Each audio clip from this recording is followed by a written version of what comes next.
Então, muito obrigado, Arthur Rotenberg, ao Jacques, ao Zé Luiz pelas palavras gentis, e obrigado sobretudo a todos vocês que, enfrentando esta cidade, esse é o tempo maligno, vieram até aqui.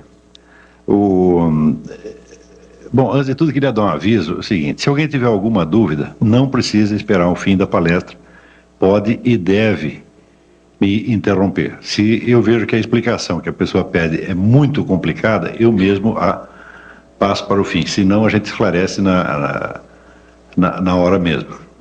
O que eu vou apresentar aqui para vocês é um resultado parcial de um estudo que eu venho empreendendo há algum tempo. As conclusões não são definitivas, elas ainda são bastante provisórias, isso ainda vai ser muito investigado e aperfeiçoado. Melhorou? Então, isso ainda vai ser investigado e aperfeiçoado, e provavelmente isso vai virar um livro com o tempo. O prazo que nós temos para apresentar a coisa aqui é bastante curto, e eu vou deixar aqui para vocês, depois da palestra, deixar aqui na Hebraica uma pequena documentação auxiliar, que ficará à disposição, acho que para quem quiser cópias pode e deve pedir. Eu trouxe esses vários livros porque tem uma citaçãozinha de cada um que a gente vai ler, e alguns cuja leitura eu vou recomendar fortemente. Se o ponto de partida dessa investigação parecer muito remoto, quer dizer, para falar de algo que está acontecendo no século XX, eu tiver que remontar até o século XVI, vocês não fiquem impacientes, não, é porque a coisa é realmente complicada. Toda a situação mundial que nós assistimos tem raízes muito profundas na história do Ocidente, e essas raízes não são fáceis de rastrear. A norma que foi seguida neste estudo foi a do bom e velho Spinoza, que dizia: não rir nem chorar, mas compreender. Então, há fenômenos que são demasiado graves e demasiado assustadores para que nós nos permitamos o luxo de ter perante eles reações emocionais, mesmo de indignação. Quando as coisas são muito graves, aí mesmo é que a gente tem que ficar de cabeça fria e botar o nosso cérebro para funcionar, nos baseando também numa outra máxima, esta de Goethe, que dizia: é urgente ter paciência. Entendeu? O problema é complicado, nós não vamos conseguir entendê-lo se estivermos com pressa, se estivermos nervosos, se tivermos já assim, vamos dizer, opiniões feitas, opiniões prontas, que só vão nos atrapalhar a intelecção do processo. O ponto de partida desta investigação foi, há muitos anos, algo que eu li do filósofo alemão Martin Heidegger. Era uma teoria que ele apresentava sobre as origens do totalitarismo. Ele dizia que a origem remota do totalitarismo estava na entrada da modernidade, quando, com René Descartes, a filosofia proclama a possibilidade que o indivíduo humano tem de chegar a um conhecimento de validade universal a partir tão só do exame de si mesmo e de uma espécie de introspecção. Este é o princípio básico do racionalismo, quer dizer que o sujeito conhecer duas ou três premissas universais, ele pode deduzir, tirar da sua própria cabeça a totalidade do sistema das ciências. E dizia Martin Heidegger que se existe esta possibilidade do indivíduo humano ter por si mesmo uma visão tão abrangente, tão segura da realidade, então está suposto que o indivíduo detentor deste conhecimento deve ser também o detentor da autoridade sobre o mundo. Ele raciocina que não pode haver o totalitarismo sem a ideia de um controle total da sociedade e do processo histórico, e essa ideia, por sua vez, também não poderia existir, segundo ele, sem um conhecimento total e abrangente da realidade. Então, a pretensão de conhecimento desse novo tipo de indivíduo que emerge com a ciência moderna estaria aí a raiz do totalitarismo. Eu vou ler um trechinho para vocês de um livro majestoso, um estudo magistral sobre isto, de um autor chamado Alain Renaud. O livro chama-se A Era do Indivíduo. Ele escreve um pouco, às vezes, com aquele estilo um pouco pesado e tortuoso, que é tão característico dos filósofos franceses, mas vale a pena. Ele diz: em toda uma tradição que, partindo de Heidegger, conduz tanto a Hannah Arendt quanto a Claude Lefort, o fenômeno totalitário vê-se interpretado através da sua relação com o reino da subjetividade, segundo um raciocínio não desprovido de sedução. O totalitarismo define-se, com toda evidência, como a tentativa de uma política de dominação total. Ora, tal projeto não pode ser concebido senão lá onde o campo sócio-histórico é representado como suscetível de ser integralmente controlado por um poder que o tornasse transparente e que racionalizasse todos os seus aspectos e que logo se tornasse o seu senhor e possuidor. O senhor e possuidor é uma expressão de Descartes, é o homem como senhor e possuidor da totalidade da natureza. Nesse sentido, o fantasma da dominação total não seria senão o último e o mais monstruoso rosto da promoção moderna cartesiana da subjetividade. Muito bem, essa é a teoria de Heidegger, né? Do totalitarismo.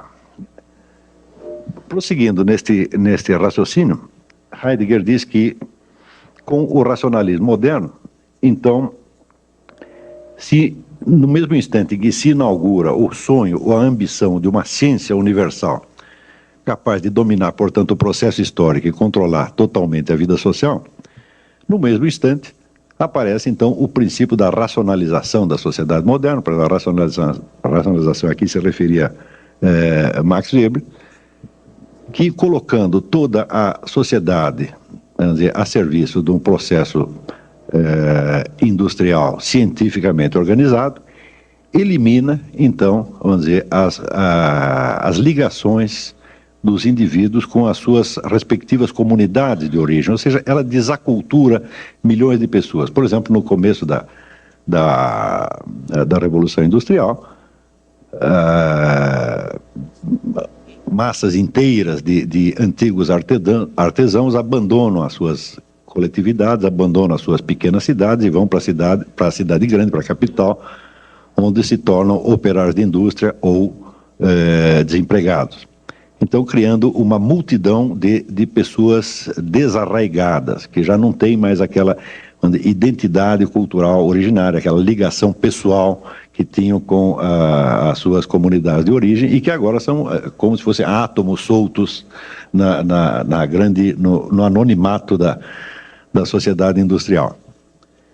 Então, estes dois processos que Heidegger menciona, primeiro esse vamos dizer, a ideia do controle total da mente humana sobre a realidade e a ideia do desarraigamento, aí estariam, vamos dizer, duas fontes, então, do totalitarismo moderno. Por um lado, pela ambição, vamos dizer, do controle total e, por outro lado, pela desumanização causada, vamos dizer, por esse rolo compressor da sociedade moderna que esmaga as pequenas comunidades, as culturas tradicionais, e instaura em lugar deles a máquina anônima e impessoal da sociedade industrial. Este diagnóstico eu li há mais de 20 anos e me pareceu razoável no momento. Só que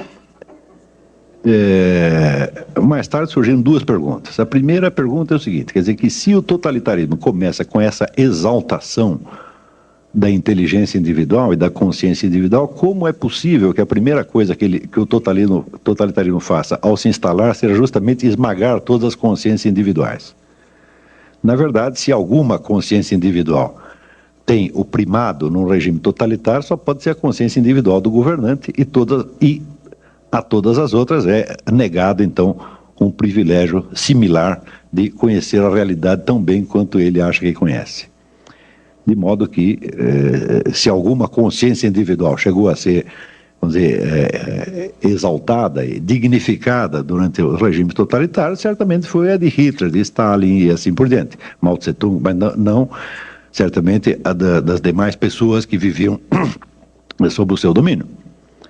E a segunda pergunta é, como é que, se Heidegger conhecia tão bem o espírito do totalitarismo, as suas causas, etc., como é que ele arrumou uma carteirinha do Partido Nazista? Me parecia um pouco inconsistente a coisa, né? Então,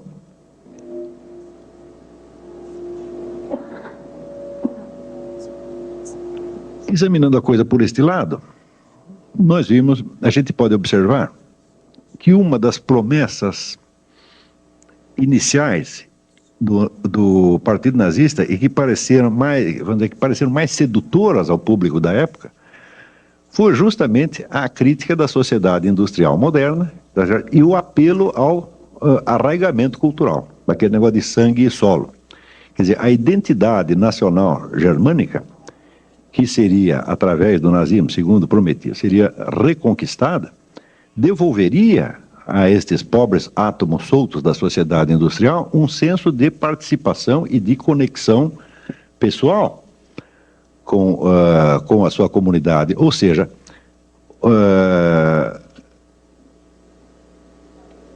voltaria a restaurar um senso dentro da distinção de sociedade e comunidade. Quer dizer, o nazismo prometia uma restauração do senso de comunidade, tá certo? Sobretudo através, vamos dizer, da ligação com os símbolos nacionais, com o culto da raça, esse negócio todo. E isso pareceu ao público, então, bastante atraente durante algum tempo. Acontece que, se isto de fato aconteceu, então é evidente que a explicação de Heidegger para a origem do totalitarismo está errada. Quer dizer que ele diz que o totalitarismo está intrinsecamente associado à impessoalidade da sociedade moderna, que destrói as culturas tradicionais e solta os indivíduos num mundo anônimo, por assim dizer, num deserto de relações humanas, nos quais eles só têm, vamos dizer, entre si uma ligação funcional e econômica, e já não mais os laços pessoais que tinham, vamos dizer, com tradição, religião, aldeia, etc. Ora, mas se foi possível criar um novo totalitarismo, para saber o totalitarismo nazista, né, com base na promessa exatamente contrária, então quer dizer que esta relação intrínseca que Heidegger está vendo entre a impessoalidade da sociedade moderna e o totalitarismo não existe. Quer dizer, a coisa deve ser outra, a linhagem deve ser outra, completamente diferente. Ou seja, é possível você instaurar um totalitarismo de tipo, vamos dizer, anônimo, organizativo, voltado totalmente para a modernização industrial, e é possível também instalar um outro totalitarismo com vamos dizer, o apelo justamente contrário, quer dizer, com o apelo comunitário, apelo à raça, ao passado, à tradição nacional, etc. Né? E havia as duas possibilidades. Porém, a coisa não terminava só aí. Quer dizer, aí de cara, com isto se dissolve a ideia assim, muito unívoca e simples do totalitarismo e já começamos a vê-lo como um bicho que pode ter duas caras exatamente opostas uma à outra. Porém, essas duas caras também não eram unívocas, porque no totalitarismo comunista, embora ele fosse de tipo cosmopolita, quer dizer, embora fosse se apresentasse como um movimento ainda mais modernizante e ainda mais racionalizante até do que o capitalismo, ele também, de algum modo, cultivava o senso de comunidade, tá certo? Através exatamente da participação no partido. Quer dizer, o partido se tornava, vamos dizer, um novo elo de solidariedade entre as pessoas, né? Substituindo os elos de família e de tradição que tinham sido perdidos. Nós podemos observar, quando nós estudamos a história da cultura que se criou em torno do movimento comunista, e nós vemos a quantidade de sentimentalismo que está associado a esta cultura, por exemplo, no tempo que se falava do paizinho Stalin, ou hoje, quando as pessoas veem a juventude de Che Guevara e derramam lágrimas, né? Existe toda uma cultura sentimentalística que cria um elo de solidariedade. Eu mesmo, no tempo que eu pertencia ao partido, foi durante 3 anos apenas, eu me sentia integrado naquele movimento, não só politicamente, mas humanamente. Estudando a coisa com um pouco mais de atenção pelo lado comunista,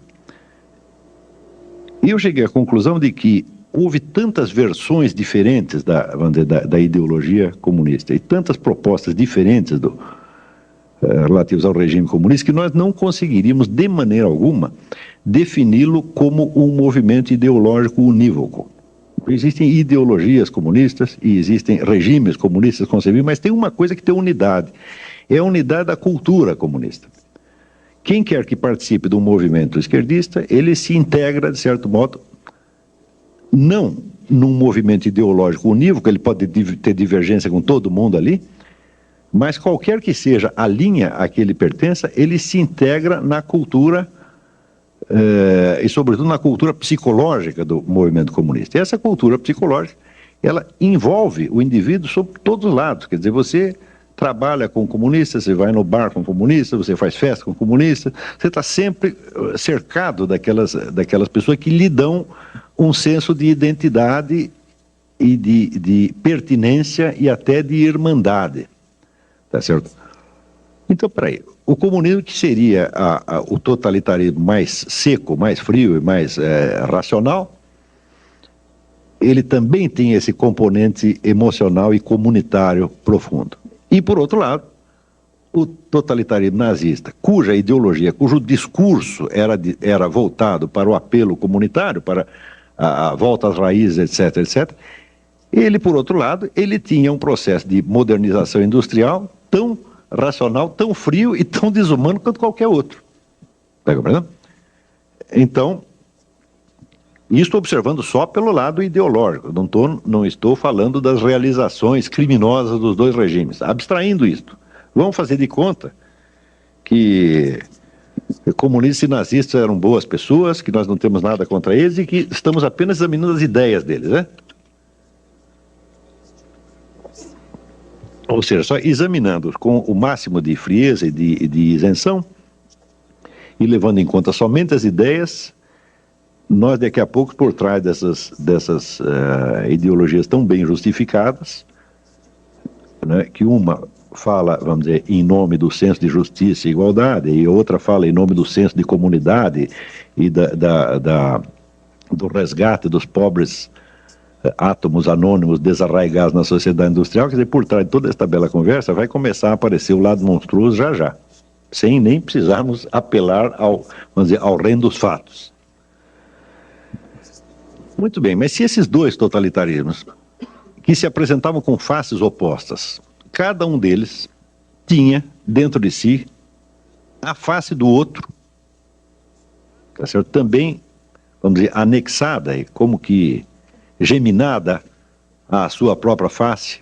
Quer dizer, vamos falar de um totalitarismo societário, um totalitarismo comunitário. Esses termos são provisórios, eu ainda não achei os termos adequados para isso, mas para simplificar a guerra, diremos que o socialismo era um totalitarismo societário, tá certo?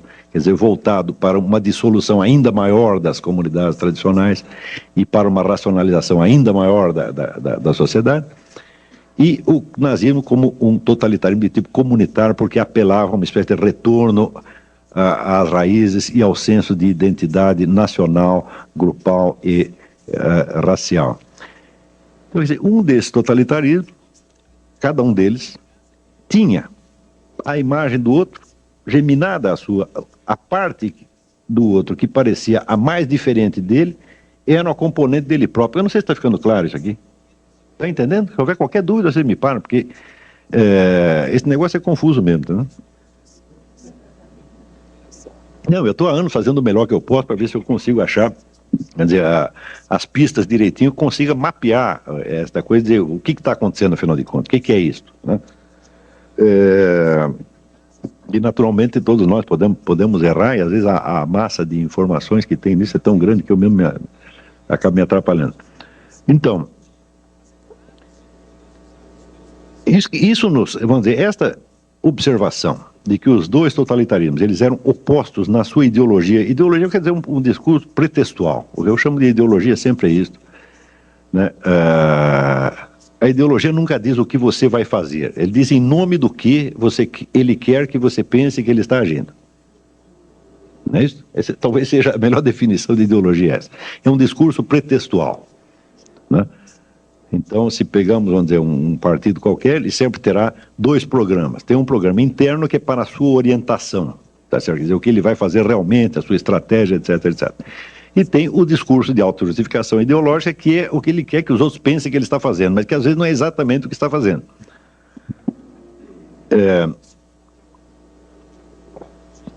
E se acompanharmos, por exemplo, a trajetória, vamos dizer, desses regimes nos momentos de máxima condensação totalitária, aí é que a duplicidade de estratégia e ideologia se torna uma coisa quase alucinante, porque os camaradas todos fazem exatamente o contrário do que estão dizendo, e isto é sistemático, não é uma coincidência, não. E não pode ser explicado como mera, vamos dizer, hipocrisia, diz uma coisa e faz outra. Não, este é um negócio, essa duplicidade é até planejada. Muito bem, a partir da hora que verificamos que existe esta duplicidade de totalitarismos e dentro de cada uma delas tem uma nova duplicidade interna, aí é que a teoria explicativa do Heidegger foi mesmo pro brejo, quer dizer, não sobrou nada. O processo, em suma, é muito mais complexo do que se poderia imaginar. Mas esta mesma dualidade que nós usamos agora de comunidade e sociedade, ainda pode nos servir como uma pista para investigar isso aqui, no seguinte sentido.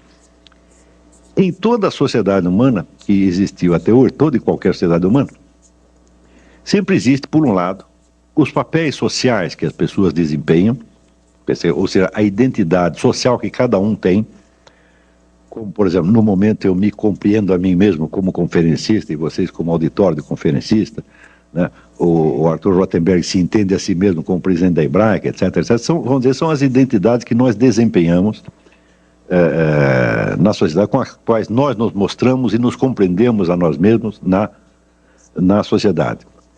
Mas existem certos momentos, tá certo, onde você é violentamente despido da sua identidade social. Por exemplo, no instante que você é assaltado na rua, tá certo? Aí um sujeito encosta um revólver na sua cabeça, tá certo? E quer o seu dinheiro, quer esse dinheiro exista, quer não exista, tá certo? Então, neste momento, todas as ligações que você tem na sociedade falham. Você está separado de tudo e você está reduzido à condição humana no seu sentido mais físico, tá certo? Você é apenas um corpo humano vivente que pode estar morto dali 2 segundos. Ou seja, os seus compromissos sociais não contam mais, os seus deveres sociais não têm mais a mínima importância, naquele momento você está dispensado de todos eles, e os benefícios que você espera obter da sociedade também não existem. Uma outra circunstância onde você é desligado da sua identidade social por exemplo, por ocasião de certas experiências extremas. Eu me lembro que quando eu era jovem, tinha 18 anos, eu participei do recenseamento escolar no governo do falecido Adhemar de Barros, e eu participei disso no litoral sul, perto ali de Iguape, Cananéia, e nós íamos pelo meio do mato, procurando os moradores para ver se tinham crianças, quantas crianças tinham, se estavam na escola, se não estavam, etc, etc. E chegou uma hora que nós nos perdemos, e ficamos 4 dias, estava eu e mais 2 funcionários, 4 dias no meio do mato, tá certo? Então, ali nós sentimos o que era estar totalmente desamparado das nossas conexões sociais. Ali não havia mais, nenhum de nós era nem mais cidadão brasileiro, nem eleitor, nem pai, nem mãe, nós éramos apenas organismos humanos ameaçados. Uma outra situação que provoca este desligamento seriam, por exemplo, experiências com drogas. O drogado não tem uma identidade social, ele não sabe quais são os seus direitos e deveres sociais, etc, etc. Ele está reduzido a um conjunto, vamos dizer, de sensações e imaginações que assinalam a sua condição de corpo vivente, de organismo vivente, tá certo? E nesse instante, ele pode se relacionar com outras pessoas, mas não através do papel social. É um tipo de relação mais primitiva, tá certo? E que implica, por um lado, a total insegurança, mas por outro também a total liberdade.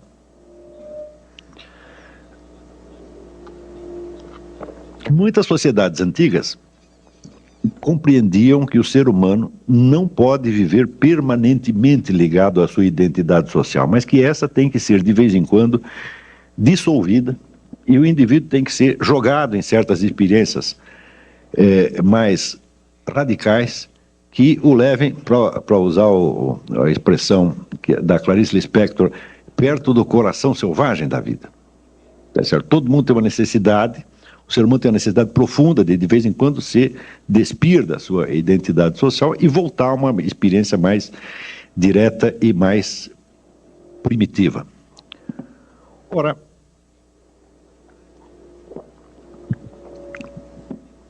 se entender essa diferenciação dos papéis sociais e da experiência mais direta, ficou claro isso? Muito bem. Todos os movimentos totalitários, sem exceção, conseguiram colocar massas de pessoas trabalhando por um tipo de organização social mais centralizada, mais controladora e, de certo modo, até mais racional, mais unificada, utilizando justamente este tipo de experiências que despiam a pessoa da sua identidade social e entregavam vamos dizer, a uma certa vivência mais brutal, mais direta e mais primitiva, e imediatamente vestiam nele uma outra identidade, agora já conforme aos planos do Partido Comunista Nazista, etc, etc. Eu vou ler aqui para vocês um outro paragrafinho. Isso aqui é de um clássico da sociologia, Karl Mannheim. E o trabalho se chama Estratégia do Grupo Nazista. Eu não sei se esse livro ainda existe em circulação, é uma edição já bastante antiga. Chama-se Diagnóstico do Nosso Tempo. Alguém conhece? Nunca leram isso? Estou ficando velho mesmo. Nas bibliotecas deve ter, mas deveria ser reeditado. Então, diz Karl Mannheim, Hitler inventou um novo método a que se pode dar o nome de estratégia do grupo nazista. O ponto capital da estratégia psicológica de Hitler é jamais encarar o indivíduo como pessoa, mas sempre como membro de um grupo social. O que Hitler faz por instinto está de acordo com o descobrimento da moderna sociologia, ou seja, de que o homem é mais facilmente influenciado através dos vínculos do grupo. E o que é mais importante ainda, as reações dele variam conforme o grupo particular a que pertence. O homem porta-se diferentemente na família, no clube, no exército, em seus negócios ou como um cidadão em geral. Cada grupo, aparentemente, possui suas próprias tradições, proibições e formas de expressão peculiares e, enquanto as conserva intacto, apoia e orienta o comportamento de seus membros. Hitler sabe instintivamente que, enquanto as pessoas se sentem abrigadas em seus próprios grupos sociais, ficam imunes à influência dele. O artifício da estratégia de Hitler, portanto, consiste em romper a resistência do espírito individual por meio da desorganização dos grupos aos quais esse indivíduo pertence. Essa desorganização tem de ser rápida e violenta simultaneamente. Mesmo assim, porém, o seu efeito só será duradouro se conseguir formar imediatamente novos grupos que fomentem o gênero de comportamento aprovado pelo partido. Então,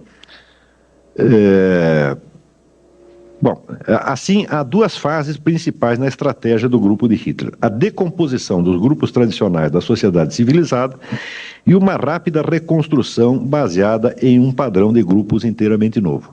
Ou seja, o indivíduo é induzido, assim, por um processo muito rápido, a se desligar ou da família, da igreja, do seu grupo local, etc, etc. Então, naquele momento, ele está entregue, vamos dizer, àqueles medos mais primitivos que justamente eu experimentei, por exemplo, quando estava perdido no meio do mato. Você não tendo os vínculos grupais, você não sente a proteção. Então, automaticamente, você sai buscando, quer dizer, uma nova identidade, e daí aparece o sujeito com a carteirinha do partido e diz: olha aqui, meu filho, você paga aqui a mensalidade do partido, está resolvido o seu problema. Isso aqui, evidentemente, não é uma propriedade particular de Hitler. Muitos movimentos de massa fazem a mesma coisa, e nós observamos isso diariamente na nossa própria sociedade, nós vemos isso acontecendo. Mas este jogo, vamos dizer, do indivíduo no seu isolamento, devolvido, vamos dizer, ao terror primitivo, tá certo? Por um lado.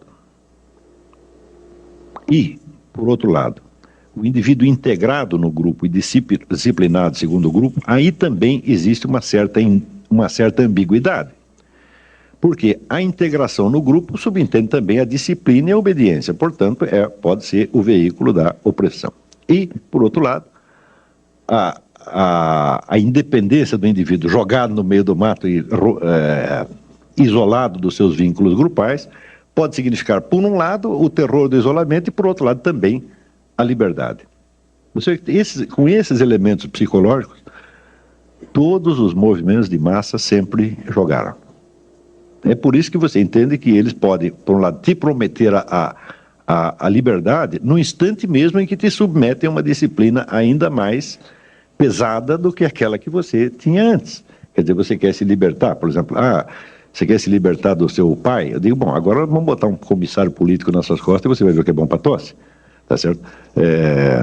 Se liberta da família, cai dentro do Partido Comunista, Partido Nazista, uma coisa assim, onde certamente vão te oprimir muito mais.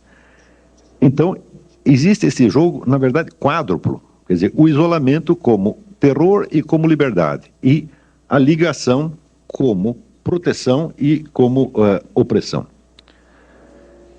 Ora, o fato é que dos dois grandes movimentos totalitários do século XX, o comunismo e o nazismo, cada um deles, em função do seu modo de articular estes quatro polos, tinha certas limitações que, independentemente de quaisquer erros estratégicos ou até independentemente das violências e crueldades que acabaram fazendo na prática, impedia a sua expansão além de um certo ponto.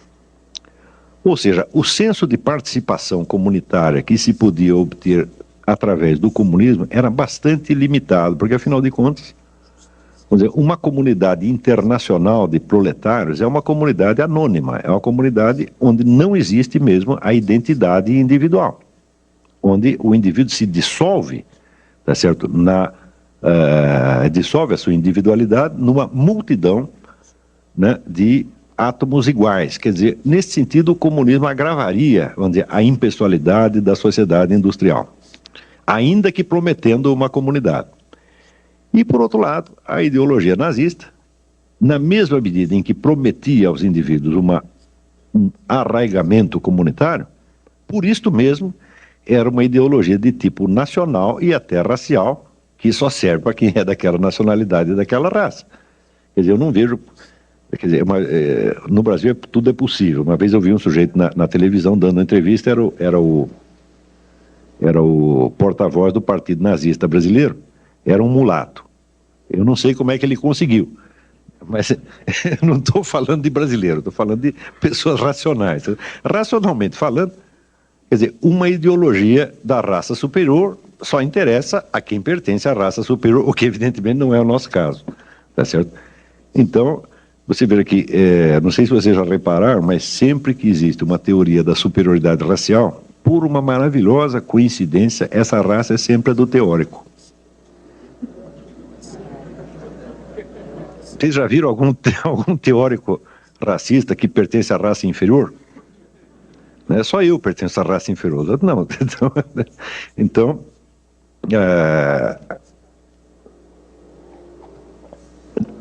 onde quer que você veja uma pretensão de superioridade racial, e nós a vimos, por exemplo, não só no caso nazista, mas nós vemos hoje, em certo teórico do movimento black americano, eu lendo esses camaradas, né, eu vejo como é fácil, né, você argumentar nesse sentido, desde que você esteja assegurado que o resultado da sua pesquisa científica será provar que o superior é você. Porque se você tiver com uma suspeita, bom, eu vou investigar esse negócio, vai que eu provo que existe superioridade racial e eu caí justamente na inferior, eu não vou prosseguir essa pesquisa, não sou besta. Então, por ser uma ideologia de tipo nacional e racista, é evidente que o interesse dela para outras nações só poderia ser, essa ideologia só poderia ser vendida para outras nações na base da fraude. Quer dizer, cada nova nação que os nazistas faziam aliança, vai ter que provar que eles pertencem à raça superior também. Quer dizer, o italiano é ariano de algum modo, os árabes também vão ser um pouco arianos e assim por diante. Quer dizer, é um trabalho retórica, uma retórica muito tortuosa demais, tá certo? Então nós não podemos conceber, por exemplo, algo como uma internacional nazista. Vai chegar um ponto em que você só provoca antagonismo, tá vendo? Então, no total, uma dessas ideologias não oferecia um arraigamento cultural suficiente e a outra oferecia até um arraigamento cultural, mas só para aqueles que tiveram, né, a felicidade de nascer na raça superior. E é justamente aí que, a partir da década de 30, começa a surgir na cabeça de alguns intelectuais muçulmanos que haviam estudado na Europa e que tinham lido essa coisa toda, e tinham lido até Heidegger, Jean-Paul Sartre, essa coisa toda, começa a surgir a ideia de que o Islã tinha a solução para este problema. Então,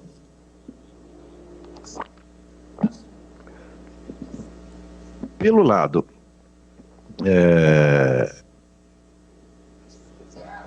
econômico, o Islã tem a sua própria estratégia econômica, vamos dizer, que não é bem de uma economia socialista, é de uma economia que resguarda, vamos dizer, a propriedade privada, mas no qual você tem tantos instrumentos, tá certo, de controle, não somente na mão do Estado, mas você tem tantos instrumentos religiosos de controle, que praticamente se pode dizer que toda a vida econômica da comunidade estará sob o controle daqueles que tiverem a autoridade religiosa. Pelo lado cultural, o traço mais característico é que o Islã não é somente uma religião no sentido em que, digamos, o cristianismo é uma religião. O Islã é uma cultura inteira, cuja unidade é preservada de qualquer modo, onde quer que o Islã meta as suas patas. Como é que se faz isto? Quando o indivíduo se converte ao Islã, se você for numa mesquita e diz, olha, eu quero entrar aí, quero ser desse negócio aí, eles vão dizer, olha, só tem são 5 pilares, você tem que fazer isso, mais isso, mais isso, mais isso, mais isso. Você diz, são simples assim, então eu quero também. Só que daí, no dia seguinte, você diz, olha, mas tem mais uma outra norma aqui. E depois tem outra, e depois tem outra, e depois tem outra. Porque existe um fenômeno chamado os hadiths. Sabe o que são os hadiths? São ditos e feitos do profeta Maomé. Maomé foi o único profeta ao longo da história cuja vida foi meticulosamente registrada pelos seus contemporâneos. Então anotavam o que ele dizia, o que ele fazia, como ele se relacionava com a família, como ele tratava os problemas de comércio, etc, etc. E existe um repertório de 40 mil hadiths. Esses hadiths marcam o estilo de vida de Maomé. E esse estilo de vida, que é justamente o que se chama a Sunna, acaba por se incorporar na religião como parte integrante dela. Ou seja, o que se diz inicialmente é que isso não é obrigatório. Eu digo, bom, não é obrigatório, mas todo mundo faz assim. Se eu não fizer, eu vou parecer muito esquisito. Então, existe, por exemplo, um modo maometano de você escovar os dentes. Tá certo? Existe um modo maometano de comer, um modo maometano de vestir, um modo maometano de ir ao banheiro, o modo maometano de fazer visitas. Em suma, existe uma receita baseada no estilo de Maomé para cada ação humana. Não há nenhuma situação humana para a qual não tenha uma fórmula. Como o processo da revelação corânica levou 28 anos, desde o primeiro versículo que Maomé recebe do arcanjo Gabriel até o final, onde ele recebe o último versículo, reúne a população e diz: hoje eu completei aqui a vossa religião. Como se passaram 28 anos, calcula-se que o indivíduo, para absorver a totalidade dessas regras e se tornar realmente um muçulmano, precisaria de 28 anos. Tá certo? E mesmo assim ainda vai falhar. Se falhar também, não tem problema, porque a comunidade inteira está de olho em você, dizendo: tal coisa não se faz assim, não diga isso, não se sente assim, não pega comida assada, não escova os dentes assim. Está entendendo? Então, existe um cerco total. Nós podemos comparar. Vocês já repararam que não existe muita propaganda islâmica? Já viram isso? Não vê propaganda islâmica, porque o Islã ele se expande mais ou menos como uma ameba. Ele engole a ameba que está do lado, entendeu? Então, a hora que o sujeito entra no Islã, ele é totalmente absorvido em todos os aspectos da sua vida. E essa absorção é progressiva. Isso quer dizer que a possibilidade do indivíduo ser religiosamente islâmico, tá certo? E conservar os hábitos da sua cultura originária é praticamente nula. Quando o Islã cresce, ele leva não somente uma doutrina religiosa, mas leva uma cultura inteira. Então, não é verdade o sujeito dizer que quem é islamizado não é arabizado, tá certo? Porque todos esses costumes são realmente árabes, são os costumes de Maomé. Então, quando você vê a variedade, por exemplo, de estilos de vida e de estilos culturais que existiram entre grupos judaicos ou grupos cristãos ao longo do tempo, para você comparar, sei lá, um judeu africano, tá certo, com um judeu russo ou com um alemão, você vai ver que eles realmente pertencem a culturas diferentes. E que entre o seu judaísmo e a cultura local, eles procuram fazer, vamos dizer, algum arranjo. Não é isso? Porque às vezes dá mais certo, às vezes não dá certo. Mas, nesse sentido, eu sugeriria a leitura de um livro, Jacob Wasserman. Quem aqui conhece Jacob Wasserman? Ninguém nunca leu Jacob Wasserman? Uma pessoa? É um homem feliz. O Jacob Wasserman é o Dostoiévski do século XX, do maior romancista da humanidade. E ele escreveu, além dos romances, escreveu um livro que chama O Meu Caminho como Judeu e como Alemão. E ele vai investigando esse paralelismo da condição de judeu e de alemão até chegar a um ponto que você olha, isso aqui é inseparável, nós não temos mais como nos separar da nossa germanidade. Né? Bom, mas isso é porque nasceu lá. Se tivesse nascido na Rússia, seria outro negócio. Isso para o muçulmano não pode acontecer. Se o muçulmano esteja onde estiver, ele participará mais intensamente da cultura islâmica do que da cultura local. E, em geral, naquilo que essa cultura local não coincida com os valores islâmicos, ele a condenará, tá certo, de maneira bastante rigorosa e se absterá de participar dela, tá certo, em todos os seus detalhes. Isso quer dizer que o senso de participação comunitária que o Islã dá aos seus membros é não apenas intenso e profundo, mas é total. Quer dizer, a adesão ao Islã é imediatamente uma nova identidade comunitária. E é, ao mesmo tempo, a participação numa estratégia mundial. Então,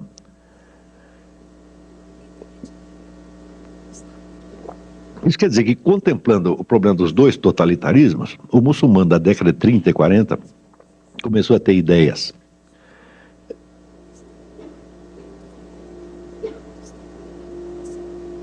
Algumas dessas ideias, evidentemente, eram de origem ocidental mesmo, tirado do próprio Heidegger. Heidegger foi muito lido entre os líderes islâmicos. Eu lhes recomendo uma outra leitura, que é a autobiografia intelectual de Seyyed Hossein Nasr. Seyyed Hossein Nasr é um grande filósofo iraniano. Ele foi ministro da Cultura do Irã no tempo do Reza Pahlavi. Essas maquininhas infernais são um problema, hein? Então, ele foi ministro da Cultura no tempo do Reza Pahlavi, e ele conta ali a educação que ele teve nos anos 30 no Irã. Então, ali por aí, você tem a ideia do que um rapaz de família rica e culta poderia ter acesso naqueles anos. Toda a cultura europeia da época era transparente para eles sabiam tudo. Quer dizer, nas casas das pessoas ricas ali de Teherã, eram assiduamente frequentadas por representantes do existencialismo, do marxismo, etc. Tudo que tinha de bom e de melhor na Europa aparecia lá. Eles não estavam de maneira alguma desligados. Então eles tinham isso e ainda tinham todo o aporte tradicional islâmico. Então o Seyyed Hossein Nasr diz que ele cresceu ouvindo as tias deles recitarem poesia tradicional persa, né? Ele mesmo aprendendo a recitar o Corão de cor desde pequeno e, ao mesmo tempo, ele tinha acesso, vamos dizer, à cultura europeia em todas as suas versões. Quer dizer, a liderança intelectual comunista da época frequentava também a casa daquele pessoal e tal.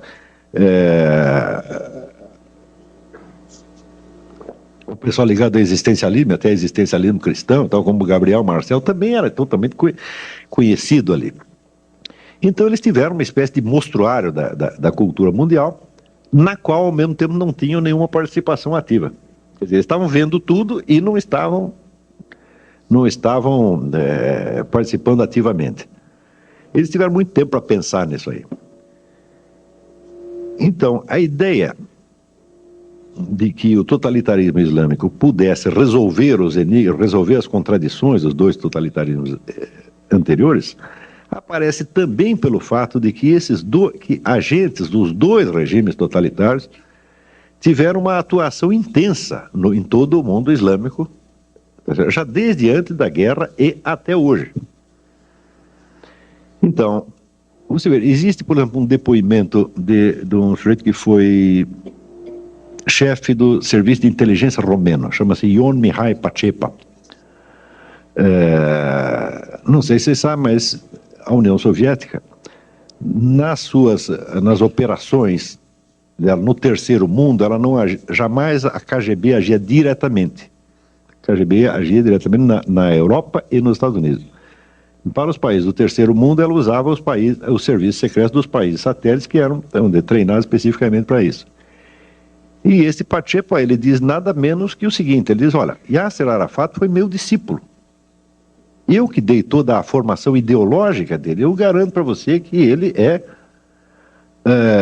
um marxista-leninista de primeiríssima ordem. Ele foi treinado como militante do partido. Isso para você ter ideia da profundidade da penetração comunista. Quanto à penetração nazista,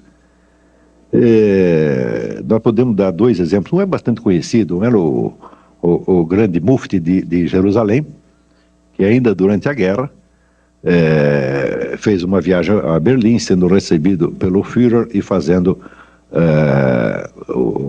dando uma entrevista no rádio, fazendo um discurso no rádio de Berlim, solicitando ao Führer que tivesse a gentileza de estender a tal da solução final aos judeus de Jerusalém, porque eles estavam sendo discriminados, coitado, não podia ficar assim, né? Quer dizer, por que dar aquilo só aos da Europa, né? Então, você vê que este indivíduo é tido até hoje no mundo islâmico como uma espécie de santo. É um líder religioso que ficou na memória popular e que é idolatrado até hoje. Um outro que é do mesmo teor é Khairallah Tulfa, que era tio de Saddam Hussein. Khairallah Tulfa é um indivíduo que, na década de 40, tentou um golpe nazista. Ele tem, vamos dizer, livros publicados, sobrou pelo menos um, tá certo? Na qual a sua defesa do nazismo é explícita, tá certo? E ele tenta um golpe de tipo nazista e se dá mal. Este foi o sujeito que criou Saddam Hussein. O Saddam ficou órfão, foi criado por esse camarada. Esse era o tio e guru dele. Então isso aí são só exemplos soltos. Aqui nesta documentação aqui tem mais alguns, para vocês terem ideia da profundidade da penetração, tanto dos intelectuais europeus lá, quanto da penetração dos serviços de inteligência nazistas e soviéticos, tá certo? Então isso quer dizer que esses muçulmanos, eles tiveram a ocasião de assistir tudo isso como se fosse numa televisão, tá vendo? E aperfeiçoar com essa experiência as suas ideias sobre o que seria um regime islâmico. O problema do regime islâmico é um verdadeiro abacaxi, porque tudo na sociedade islâmica é regrado pelo Corão.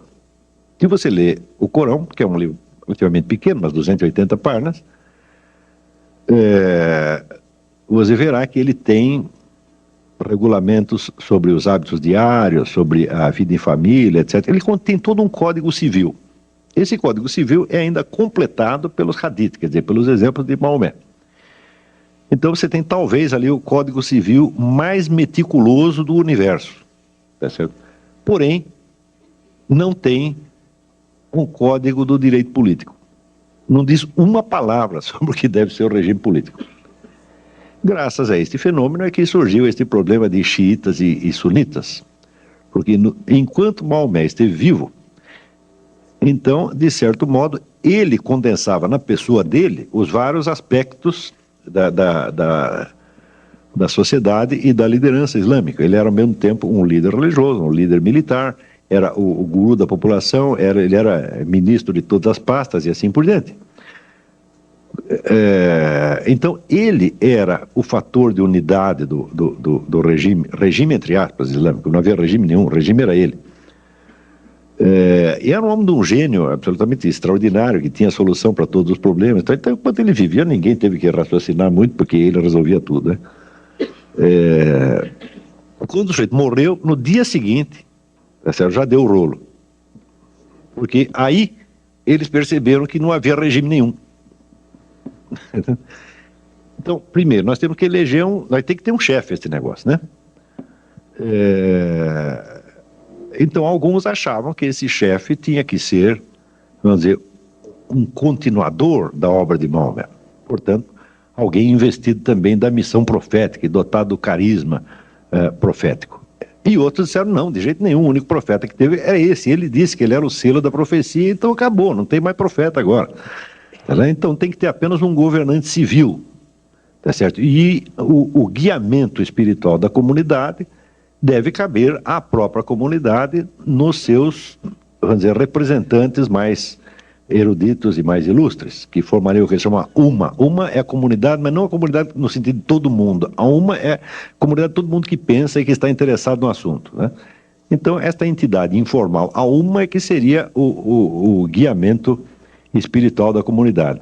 E outra acharam, não, nós temos que ter aqui um profeta, e escolheram, evidentemente, o genro de Maomé, Ali, que era, de fato, espiritualmente, o homem mais notável da comunidade, não só espiritualmente, mas intelectualmente, sobre um monte, era um tipo muito especial, né? Agora, acharam que ele era ainda mais especial do que era, porque acharam que havia realmente nele o carisma da profecia. Então, é uma espécie de continuador do profeta. Então, é isso que é a distinção entre sunita e xiita. Sunna quer dizer os costumes, e os costumes não é nada mais do que a coleção dos hadiths, quer dizer, a coleção daquilo que foi copiado, foi anotado da vida de Maomé e que serve como modelo para a conduta de gerações e gerações de muçulmanos. E xiita não quer dizer nada mais do que Shia, quer dizer os companheiros, que são os companheiros de Ali, aqueles que ficaram fiéis a ele, que eram a minoria. E entre os xiitas, então surge a ideia de que a profecia prossegue ao longo dos tempos, tá certo? Então a subsistência da comunidade depende de haver um líder carismático a cada nova geração. Isso que se chama justamente o imam. Imam é um nome que... Imam quer dizer duas coisas, quer dizer, em primeiro lugar, o imam é o sujeito que chefia a prece, ou que conduz a prece. Não sei se vocês já viram prece muçulmana, fica um bando de gente alinhada aqui, tem um sujeito na frente que ele diz a prece em voz alta e os outros aqui repetem ou ecoam. Ele conduz a prece de algum modo. Então, evidentemente, cada mesquita tem um imã, e se juntar 2 muçulmanos para rezar numa casa, um deles vai ter que ser o imã. Mas também a mesma palavra é usada num sentido já mais ampliado para querer dizer o grande guia espiritual do mundo xiita.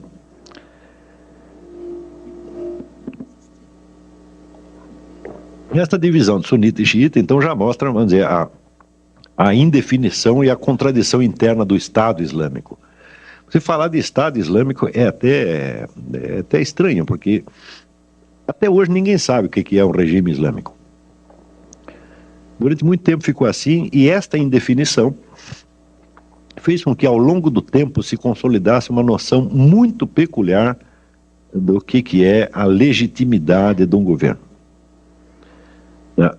Evidentemente, toda a teoria do Estado subentende o que seria o critério de legitimidade do governante. No mundo islâmico, o governo legítimo, a critério do governo legítimo é o seguinte: o governo legítimo é aquele que existe. A partir da hora que ele cessou de existir, nós descobrimos que ele não era legítimo, ou que deixou de ser. Porque o governo expressa, então, a vontade de Deus. Se o sujeito ainda é governante, é porque Deus quer que ele esteja lá. Se ele deixou de ser, é porque Deus o tirou de lá, então perdeu a legitimidade. É evidente que isto é um convite a golpes de Estado, revoluções, etc, etc. Quer dizer, cada um diz, olha, o sujeito está lá, ele pensa que é legítimo, todo mundo pensa que é legítimo, mas eu vou mostrar que não era. Tá certo? Então, a tremenda instabilidade política do mundo islâmico, que só cessa em certos momentos quando algum grupo, alguma dinastia excepcionalmente feroz consegue impor ordem ao conjunto, é algo que, vamos dizer, se prolongou até o século XX. No século XX, quando se intensificam os contatos intelectuais e políticos entre o mundo islâmico e a Europa, naturalmente surge a ideia, não, peraí, nós precisamos formular direito este negócio do que seria um regime islâmico. E aí que surge um indivíduo chamado Said Qutb.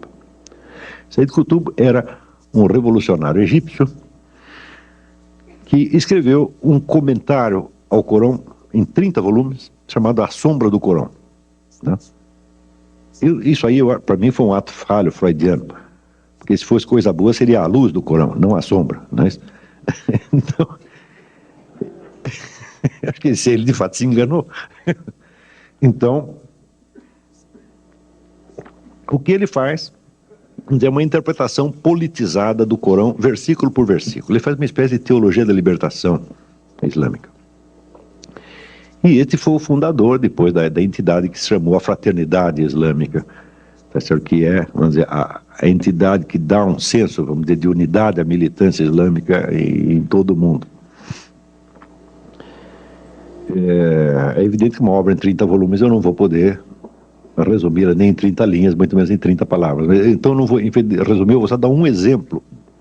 Por este exemplo, vocês já pegam a índole da doutrina.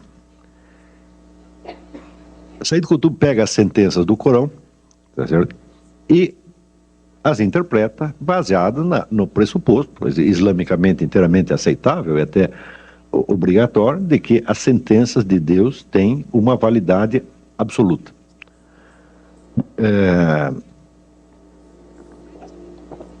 Uma das sentenças diz o seguinte: há uma definição corânica de tirano. A definição é a seguinte: tirano é aquele que proíbe o que Deus permite ou permite o que Deus proíbe. É boa a definição, é ótima, não é isso?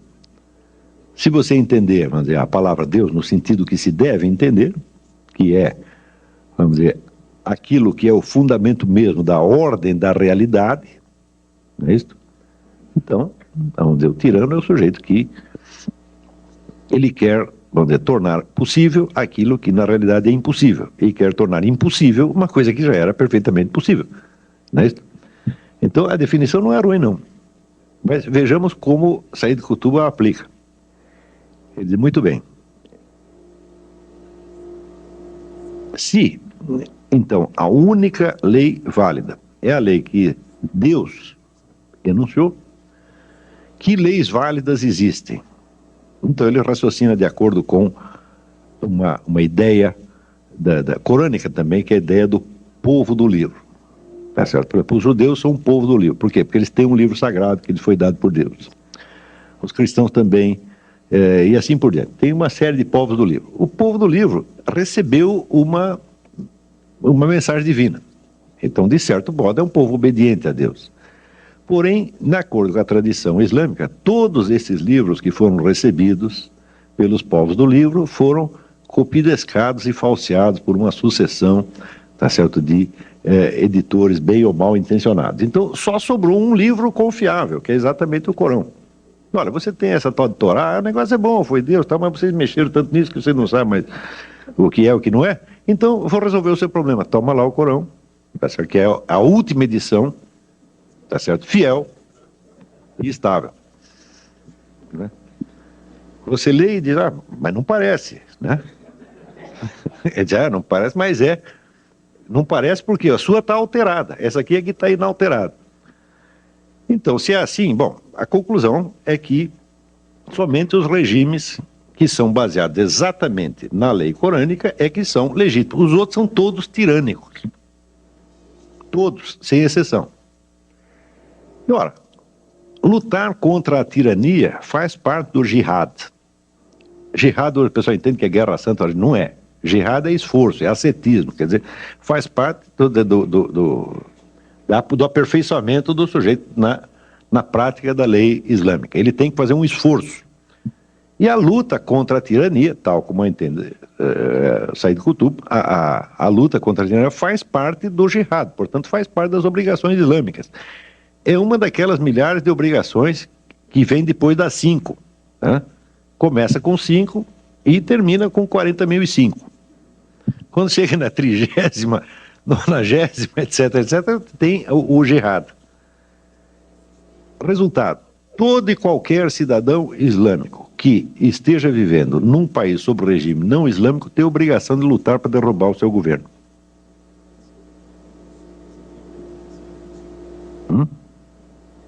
Isso não é um modo de dizer, é uma coisa assim, muito simples e direta. Você está aqui no Brasil, o governo é islâmico? Não. Então você tem que derrubar. Esta ideia está circulando, vou dizer, nos livros de Said Qutb desde a década de 30. E Said Qutb foi lido por todo mundo. Tá certo? Said Qutb tem no mundo islâmico vamos dizer, um público como o Billy Graham tinha nos Estados Unidos, ou como... Não, que Bispo Macedo? 40 Bispo Macedo. Tá, não tem aqui um líder religioso comparável. Você vai falar, o Frei Beto, o Leonardo Boff? Fala, não, esses aí meia dúzia de pessoas leram. O Said Qutb, assim, todo mundo leu. E quem não leu, ouviu falar e recebeu a mensagem dele de algum modo. As primeiras gerações de muçulmanos que ouviram esse sujeito falar acharam aquilo horrível. Tanto acharam horrível que Said Qutb foi enforcado pelo governo egípcio. Tá certo? Mas as gerações seguintes começaram a gostar do negócio. Então, você pode dar por bastante razoável a ideia de que as doutrinas de Said Qutb já se impregnaram totalmente no movimento islâmico, não só nas entidades mais ostensivamente radicais, mas há um fundo daquilo em toda a sociedade. Esta progressiva formação da ideia do governo islâmico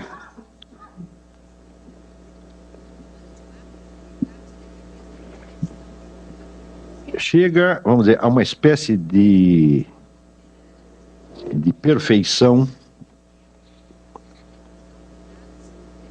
mais modernamente, nas últimas décadas, quando se forma a ideia de que o Islã, por ter uma mensagem divina, tá certo? Ele é o complemento espiritual natural da revolução socialista no mundo. Então, primeiro tem que haver a revolução socialista, a qual, porém, lamentavelmente, deixará o homem desarraigado da comunidade e desligado do sentido último da vida. Porque a revolução socialista é toda feita em função de pretextos meramente econômicos, a justiça meramente econômica, uma coisa assim. Ele disse, tudo isso é muito bom, mas é evidente que nem só de pão vive o homem, tá certo? Então, o Islã é a cereja do bolo socialista.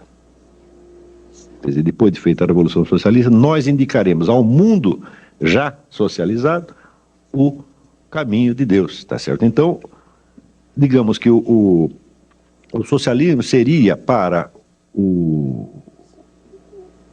futuro mundo islâmico mais ou menos aquilo que Júlio César foi para a civilização cristã. Ele é o único unificador do mundo antigo. A partir da hora que unifica o mundo antigo, então entra uma nova, preparado o corpo da Europa, então tem uma nova mensagem que dará uma nova vida espiritual à civilização. Isto aqui, a ideia de socialismo mais espiritualidade islâmica, isto já ganhou o mundo islâmico. Não há um sujeito lá que não tenha essa ideia na cabeça. Uns podem ser mais bonzinhos, querem realizar isso através do voto, né? Porque uns também, não leram só Karl Marx e Lenin, uns leram também Antônio Gramsci, tá certo? Então, o Antônio Gramsci é o sujeito, né, da Revolução Indolor. Nós vamos expandir a ideologia socialista de tal modo, vamos colocá-la, não vamos fazer propaganda socialista, nós vamos colocar o socialismo no dicionário, o socialismo nas entrelinhas da música popular, o socialismo nos livros didáticos, etc. No fim, todo mundo vai ser socialista sem perceber.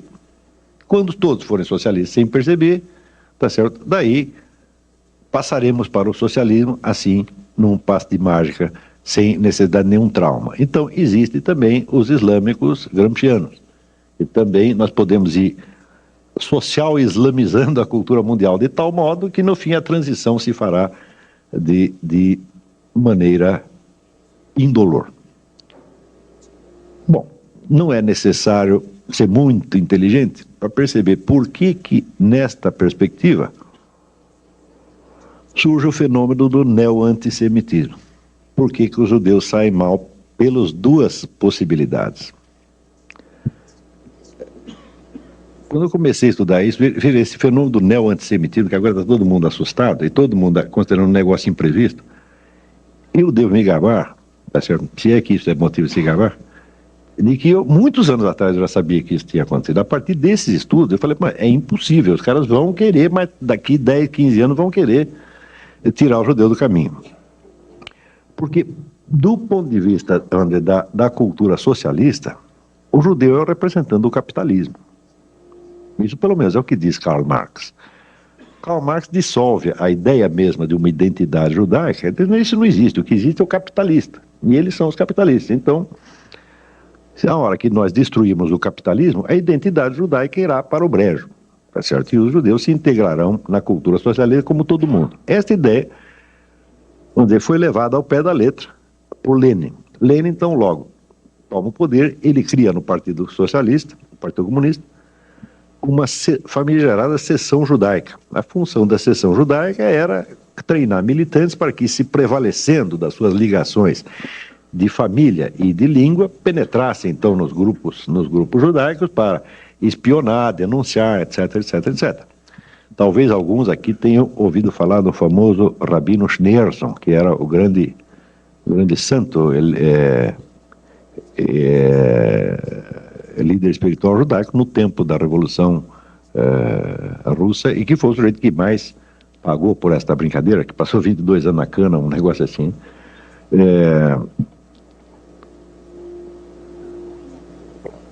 E, naturalmente, vamos dizer, pelo outro lado, você imagina o que significa para um povo como o alemão, que ainda no século XVIII se acreditava na Europa que alemão era uma língua boa para se falar com os cavalos. Você não tinha cultura de língua alemã no século XVIII? Não é isso? Você veja que ainda no século XVIII, começo do século XVIII, o maior dos filósofos alemães, Leibniz, não escrevia em alemão. O alemão não estava pronto para isso, escrevia em latim ou francês. Então você imagina para um povo que está começando a emergir, né, começando a sair começando a descer da árvore, né, ele ter dentro do seu território um outro povo que tem 5.000 anos de experiência, tá certo?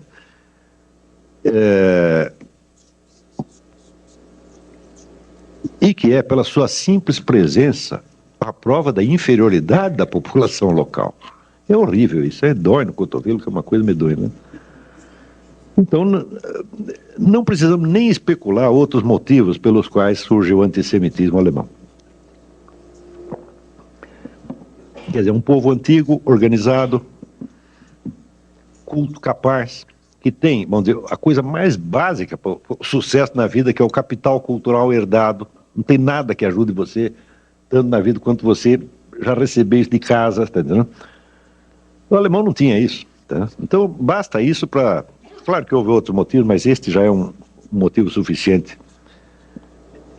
O judeu era, de certo modo, pela sua simples presença, um antídoto à ideia de uma identidade racial germânica. Eu digo, mas que raio de identidade racial vai ter essa cultura? Assim, metade dos escritores e os cientistas, esses são todos judeus. Tem identidade racial nenhuma, isso é uma balela, né?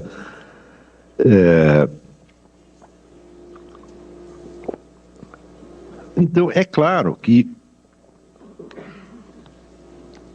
o judeu era uma pedra no sapato dos dois totalitarismos, tá certo?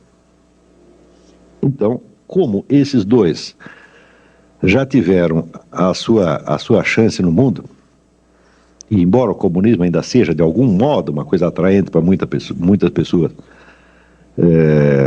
pelo menos filosoficamente ou intelectualmente, é uma ideia em decomposição, tá certo? Se bem que uma ideia está intelectualmente desmoralizada, não quer dizer que politicamente ela esteja enfraquecida, mas intelectualmente está acabado. E o nazismo também já foi liquidado na guerra. Então é evidente que, ao puxar para si a herança desses dois totalitarismos e trabalhá-los à sua maneira, o movimento islâmico, vamos dizer, com os seus novos aliados, que são remanescentes de movimentos comunistas e nazistas. Você não pode esquecer que em Nova York, naquelas passeatas que teve logo depois do 11 de setembro, passeatas pacifistas, estava ali o pessoal comunista e black, tudo de mão dada com o David Duke, que era o homem do partido nazista, quer dizer, juntaram todos, tá certo? Então, não é de estranhar que, absorvendo esta herança, ele criasse também este movimento, o qual também tem que ser estudado sob outros aspectos, que depois mais tarde nos debates a gente entra, mas eu para esta conferência peguei só por este aspecto. Não é de espantar que esse movimento criasse um neo-antissemitismo, que é um pouco diferente dos outros, tá certo? É um pouco diferente, mas evidentemente tão perigoso quanto, sobretudo pela sua abrangência.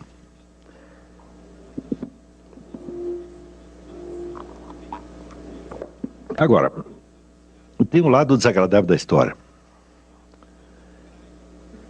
É que, ao longo de toda a formação desses movimentos ideológicos modernos, tá certo? Houve muitos autores e pensadores judeus que contribuíram para isso. Judeu porque não tinha nascido judeu. Foi um bocado de Trotsky. Trotsky não aceitava ser chamado de judeu. Ele não gostava disso. Mas os judeus acham que ele é judeu. Então, naturalmente, tem um certo carinho pelo sujeito, porque ele é gente nossa.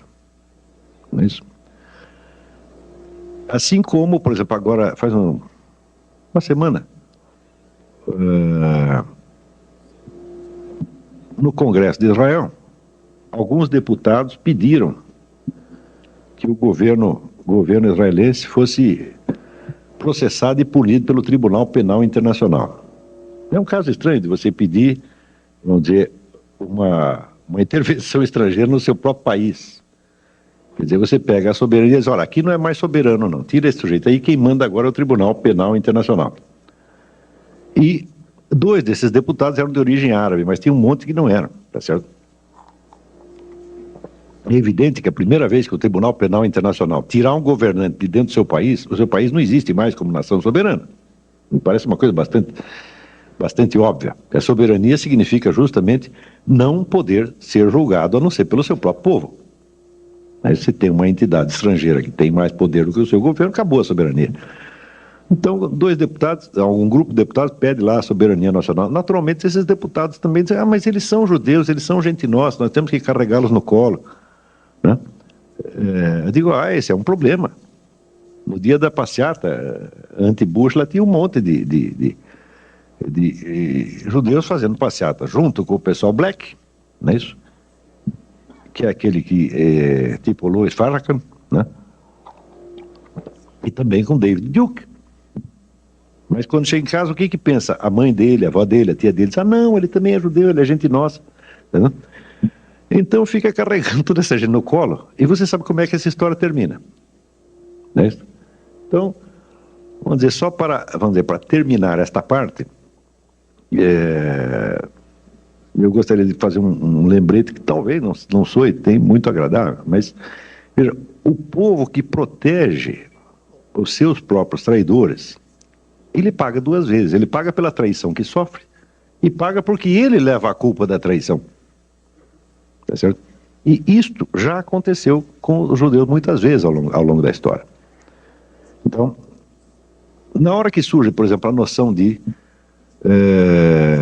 vocês já ouviram a expressão judeu ortodoxo? Assim como tem o católico praticante. Não é isso? Agora, o que é um judeu ortodoxo? É um sujeito que cumpre todos os mandamentos, mas ninguém cumpre todos os mandamentos. Todos nós somos humanos e imperfeitos.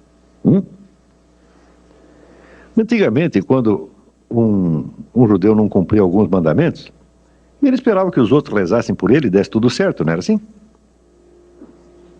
Não havia esta noção de um judeu ortodoxo e um não ortodoxo. Não havia esta divisão no corpo da igreja, no corpo da identidade judaica, como não havia uma divisão similar no corpo da igreja católica. A hora que você aceita que existem judeus ortodoxos e não ortodoxos, significa que você meteu na sua cabeça que existe uma identidade judaica alheia à tradição judaica como tal. E essa identidade simplesmente não existe. Isso quer dizer que, se você pensar a comunidade judaica só como comunidade cultural, ela não existe. Porque essa tem características diferentes em cada cultura. Tem a cultura russa, a cultura alemã, africana, brasileira, etc, etc, etc. Mas, ou seja, ou existe um vínculo com uma tradição e existe alguma lealdade que é necessário ter, tá certo? Para com as origens da comunidade, ou então ela não existe mais. Do mesmo modo seria o que é o católico não praticante. Antigamente não havia católico praticante, tinha os católicos mais, digamos, bem comportados e mal comportados, mas não todos igualmente católicos.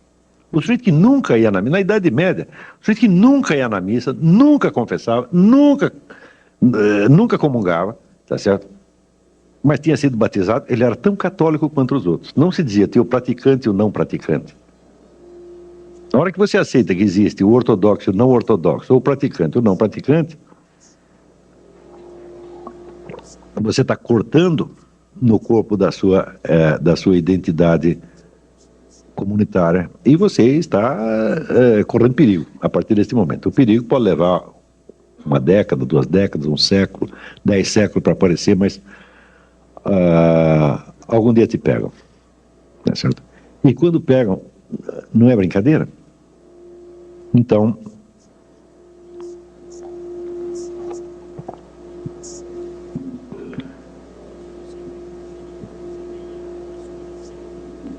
vamos dizer, só para encerrar esta parte, depois de ter mostrado, vamos dizer, as origens nazistas e comunistas da ideologia islâmica, vamos dizer, não precisa reforçar o perigo que isso representa para todos nós. Eu digo, bom, nós não podemos determinar o que os muçulmanos vão fazer, tá certo? Mas nós podemos saber o que nós vamos fazer.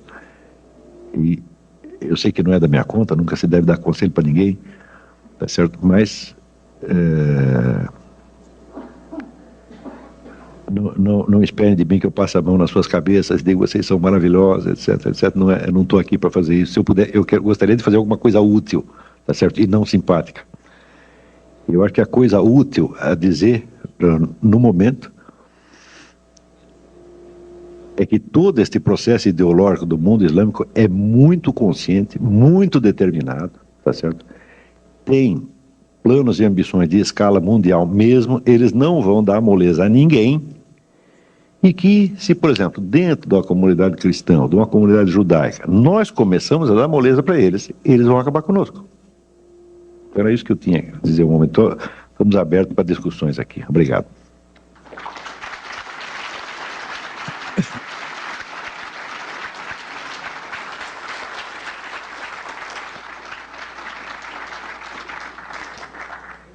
Flávio, eu tenho já algumas questões que chegaram aqui.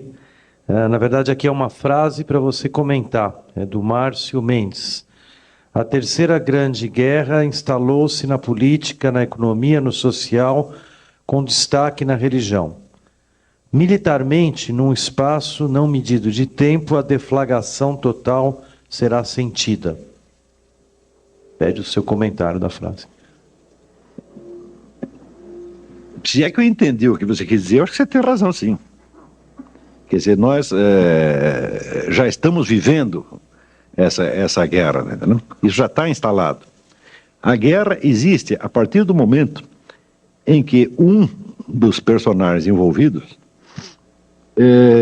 não aceita de maneira nenhuma a existência do outro, tal como o outro está. Quer dizer, se você tem um plano, vamos dizer, de socialismo mundial, de islamismo mundial, pronto, você já declarou guerra.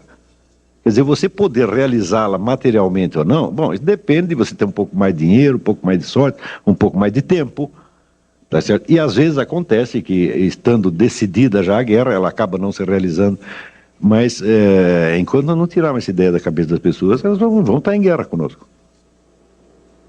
E você veja, no momento em que o islamismo oferece uma nova chave totalitário, o que é que ele faz? Ele absorve em seu favor todos os remanescentes das outras duas ideologias. E que é um fenômeno esquisitíssimo que aí acontece hoje, tá entendendo? Quer dizer, quando a gente vê, por exemplo, pensa bem, e nas passeatas de Nova York você vê aquelas feministas mais radicais, tá certo? Marchando ao lado dos piores machistas que tem na face da Terra. Não é isso? E como é possível esta coisas tão contrárias? Bom, elas são contrárias na expressão vamos dizer, de valores determinados pelos quais elas lutam, mas o seu fundo e a sua origem ideológica é exatamente a mesma. Quer dizer, o Islã fica uma boca de funil e tudo vai cair para lá. Tá entendendo? Agora, espero que vocês entendam que quando eu estou falando, vamos dizer, do Islã moderno, revolucionário, eu seria o último a querer, vamos dizer, jogar sobre o Islã tradicional as culpas do Islã revolucionário. Assim, seria tão absurdo quanto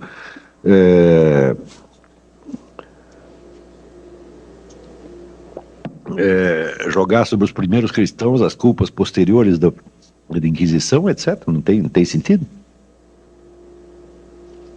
Não, quer dizer, eu não estou fazendo de maneira alguma um discurso anti-islâmico, seria a última coisa que eu desejaria fazer. Agora, a ideologia revolucionária islâmica, que é uma coisa bem definida e bem caracterizada, essa é perigosa mesmo, né? E as pessoas já estão em guerra. Eles não vão esperar que a gente perceba isso. Se você não perceber, eles te pegam dormindo. Vou te fazer uma pergunta. Recentemente eu vi um depoimento de uma jornalista da Turquia, e ela chamava a atenção que às vezes a gente não percebe que existe uma opção turca do Islã que é muito mais, vamos dizer assim, acessível, amigável, com outro pró-ocidental, separa um pouco o que você colocou da teocracia e da política. Enfim, ela colocava como uma opção o modelo turco. Bom, mas é o modelo turco, mas ela está pensando em termos de estados, tá certo? E você veja, eu já estou falando com ele em termos de movimento de massa, quer dizer, não existe uma ideologia turca, você está entendendo? Não existe uma doutrina política turca, democrática, por exemplo, que possa se espalhar entre os muçulmanos e neutralizar a influência desse pessoal radical. Não tem isso, tá entendendo? Então o que ela quer dizer é, pensa, bom, os turcos são um pouco mais dialogáveis, tá certo? Mas, quer dizer, esses movimentos de massa, eles não aceitam vazio, você está entendendo? Quer dizer, a única opção ideológica que o Islã tem hoje é esta. Então é que nasce ali com esses Said Qutb e outros, né? Quer dizer, eles preencheram um vácuo ideológico, quer dizer, eu acho errado, por exemplo, a visão que se tem no Ocidente às vezes é muito errada, quando se fala de decadência islâmica. Intelectualmente o Islã jamais decaiu, nunca. Então, nós é que paramos de ter notícia, tá certo?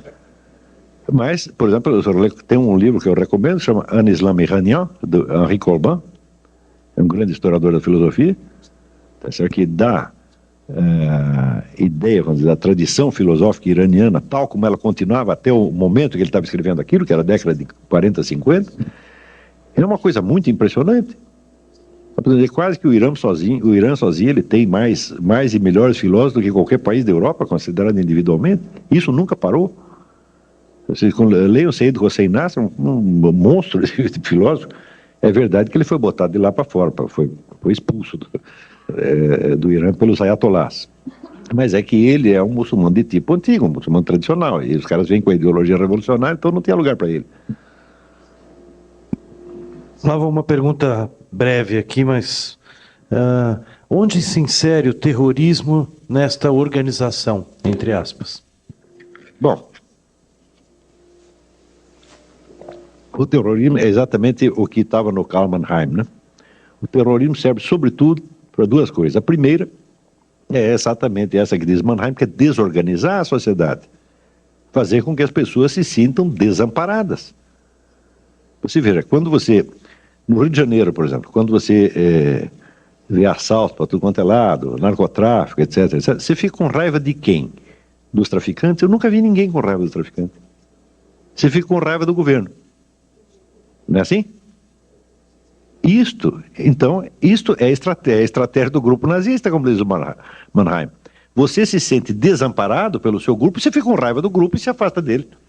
E é aí que eles te pegam mesmo.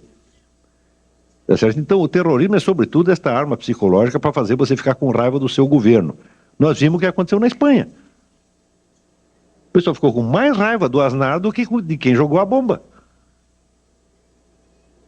Está compreendendo? Então, isto é uma coisa. Outra coisa é aquele negócio da guerra assimétrica que eu tentei explicar, não, que eu mencionei no artigo da Folha, porque jornalismo hoje é o seguinte, o tamanho dos artigos diminui cada vez mais, né? Diminuindo, tem um jornalismo minimalista. Então, só dá para você dizer as coisas, mas não dá para você provar nada. Se essa prova fica... Bom, quem quiser a prova, vai lá em casa, eu te explico o resto, né? Tem que dar o endereço do cara, né? Então... Essa coisa da guerra assimétrica, é um conceito que foi desenvolvido, sobretudo, pela KGB, muito antigamente, mas que a KGB mesmo nunca conseguiu usar de maneira plena. Só ele vem sendo usado agora. Na guerra assimétrica, você não julga os dois lados pelos mesmos critérios. E eles, de certo modo, não fazem a guerra no mesmo campo. Um está lutando aqui, o outro está lutando no outro plano. Quer dizer, os exércitos não se encontram, tá, né? Então, por exemplo, no caso dessas, se você pega o que se publica, por exemplo, contra Israel, Israel é sempre cobrado e exigido em nome de certos compromissos morais, jurídicos, etc., que o governo israelense tem. O outro lado não é cobrado por quê? Porque não tem compromisso nenhum. Então, um lado pode tudo, o outro não pode nada. Agora, o lado que pode tudo, ele ainda pode fazer chantagem emocional com o outro, chantagem moral com o outro. Isso foi muito bem aplicado no tempo da Guerra da Argélia. Talvez foi o primeiro laboratório, né? Tem esse livro do Jacques Beau, que é um estrategista suíço, chama A Guerra Assimétrica ou A Derrota do Vencedor. E ele mostra que na Guerra da Argélia, o pessoal da Frente Nacional de Libertação fazia tudo, fazia narcotráfico, assassinato em massa, tomava dinheiro do povo, usava prostituição, mas fazia o diabo, era assim, era um inferno aquilo lá. Mas Se um sargento francês deu umas bofetadas num prisioneiro argelino, aquilo era denunciado na mídia do mundo inteiro. Tortura! Sabe? Então, o julgamento, a mídia é diferente. Esse aqui pode fazer tudo. O outro não pode fazer nada. Por quê? Porque o outro assume compromissos legais. Nós não assumimos nenhum, nós estamos livres. Então, um lado fica acima do bem e do mal. Então, você veja agora, eu também escrevi sobre isso, escrevi no Globo. Então, olha, os americanos, o que eles fazem com os prisioneiros iraquianos? Eles tiram a roupa deles, fazem umas piadas de mau gosto, humilham o sujeito, não é isso? E os iraquianos, o que fazem? Esfola, queima vivo, corta o pescoço. Tá certo? E por que o pessoal fica mais indignado com o que o americano fez? Bom, você tem de fato, são dois delitos. Tá certo? Mas não são a mesma coisa, não tem a mesma gravidade. Não é isso? Então por que o delito menos grave causa mais escândalo? Porque quem o cometeu está comprometido moralmente, ele tem compromisso, ele é uma democracia, ele é um Estado constituído, etc. E o outro? Nós já somos bandidos mesmo, nós temos direito a tudo. E é por isso que o povo também não fica com raiva do assaltante, do sequestrador, do narcotraficante, mas fica com raiva da Rosinha Garotinho. Então, eu jamais seria capaz de ficar com raiva da Rosinha Garotinho. Porque para ser objeto de uma emoção humana, a pessoa precisa, em primeiro lugar, existir. Não é isso? Ela não cumpre essa condição, fala, eu não consigo ter raiva, nem nada. É a pessoa que está lá. Agora, eu dos traficantes bandidos tenho raiva sim. Agora, quando você começa a ficar com raiva do verdadeiro agressor, para ter raiva dele, você precisa ter uma certa coragem. Santo Tomás de Aquino diz o seguinte, que a única diferença entre o raiva e o medo, ele diz que o raiva e o medo são a mesma emoção. Só que se você mede o adversário e ele é mais fraco, você fica com raiva. Se ele é mais forte, você fica com medo. Flávio, tem um comentário aqui tá aqui identificado, da Viviane Ravetti. Ela primeiro diz que o senhor pode ser muito útil para o povo judeu e para toda a humanidade, divulgando suas ideias na grande mídia brasileira, TV, jornais, etc. E ela termina com uma pergunta. Por que os governos não muçulmanos não se preocupam com a ideia dos muçulmanos dominarem todo o mundo? Na verdade,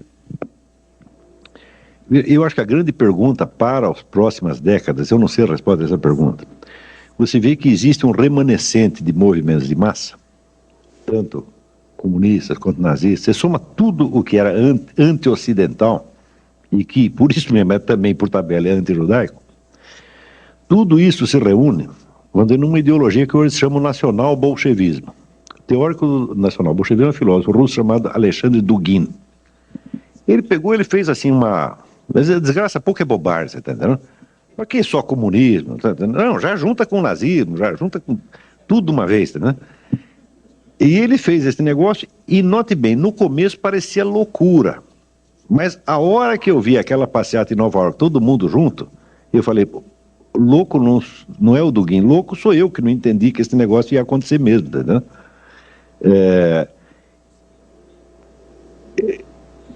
Existe esse movimento, que é meio socialista, meio nazista, é anti-americano, anti-ocidental, assim. E por outro lado tem um movimento islâmico. Um está achando que vai usar o outro está achando que vai usar o um. Tá?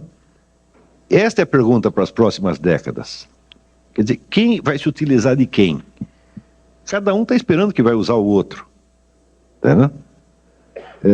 Se alguém aqui souber a solução disso, e souber quem vai ganhar essa parada, porque existe uma aliança tática no momento. Tática até estratégica de longo prazo, mas mais dia menos dia isso vai rachar. Mas eles só vão brigar entre nós depois deles acabarem conosco. Então, na verdade, não teremos que resolver esse problema, nós não estaremos mais aqui. Vou ter uma pergunta provocadora aqui para você. Não estou conseguindo ver o nome, mas como você comentaria o capitalismo ocidental? Tua posição. Como? Não é o capitalismo, é o capitulacionismo. Capitulacionismo. Eu interpreto, em primeiro lugar, que ele não é bem um capitulacionismo. esse negócio está cheio de gente que está trabalhando para o lado de lá. Não tem capitulação, não tem traição. Tem sujeito vendido, isso tem. Agora, essas coisas, vamos dizer, eu estou dizendo isso não porque eu saiba caso por caso, fulano de tal tem uma conexão com não sei o quê. Eu não, com relação à situação presente, não sei, mas eu estudei a história do passado. Então você veja, por exemplo, nos Estados Unidos,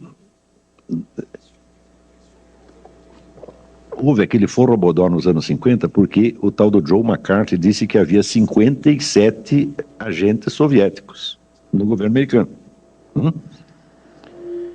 E todo mundo diz, caça as bruxas, etc, etc. Bom, depois que acabou a União Soviética e se abriu os arquivos de Moscou, se descobriu quantos agentes havia mesmo. Tem mais de 300. Está entendendo?